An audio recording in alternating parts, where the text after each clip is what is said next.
So I'm out here on the Amonklok Tour, and one of the bands, or the opening band on this tour, is a band called Castle Rat. Really cool band. Even if you're not into heavy metal, you would probably, if you're into rock and roll or whatever, you'd probably like this band. Go check them out. And this next beer I have for you fits perfectly with the whole Castle Rat theme. What's up, everybody? It's Ginger Yeti, and I'm checking in from the road. So the other night we were at the Armory in Minneapolis, out here with the Amonklok Tour. It's a Monomarth and Deathclock, and the opening band is Castle Rat, this band called Castle Rat. They're kind of like a 70s heavy rock, fantasy kind of band with a female singer. Really cool. You should definitely go check them out. And at the Armory, in the backstage, they had a bunch of different beers from a brewery called Castle Danger Brewing. And that just sounds to me like a perfect fit for a band called Castle Rat. So I liberated one of the beers from the backstage, and I have it here to review. So this beer here is West Coast IPA. It's an India Pale Ale, comes in at 7% ABV from Castle Danger Brewery. Here's a picture of a can, and it just looks like a road trip going on there. There's a date on the can. It was canned on March 10th of 26. So this is fairly fresh, because this is just, I don't even think it's April 26th yet. I don't know. I've been on the road so long. I don't know what day it is. Either show day or non-show day. And it looks like there is some writing on the back of the can here that I can't read very much.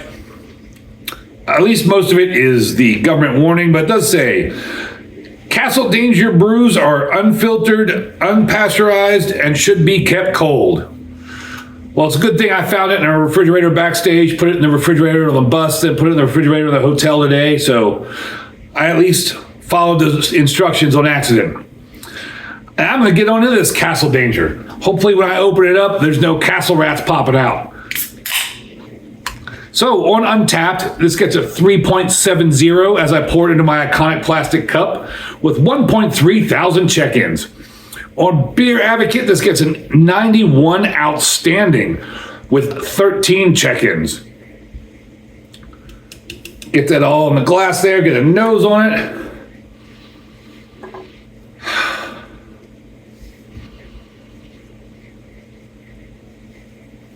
There's a very faint hint of like piney hop. Piney or resinous hop, but the nose isn't very strong. As far as color, get that condensation off the glass. Can't quite see through it, but it's almost see-through, like a brownish color, kind of the typical West Coast IPA color.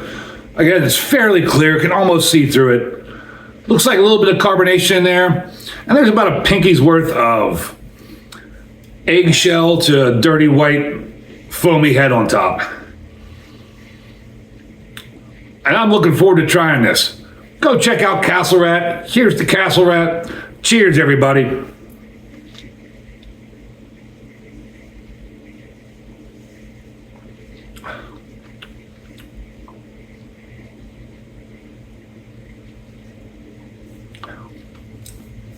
It's fairly light bodied. It's watery, but it's not watery. Like, it's almost medium bodied, but there's a wateriness to it that makes me say it's like light bodied.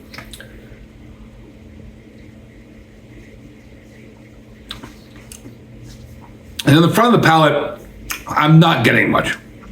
But the back of the palate, there was a very good flavor of piney resinous hops that hit you mid-palate to the back of the palate. But then after the swallow, I get some of that piney resinous, like bittering hop creeping up into the front of the palate. 7% alcohol. Yep, 7% alcohol. Don't notice that at all.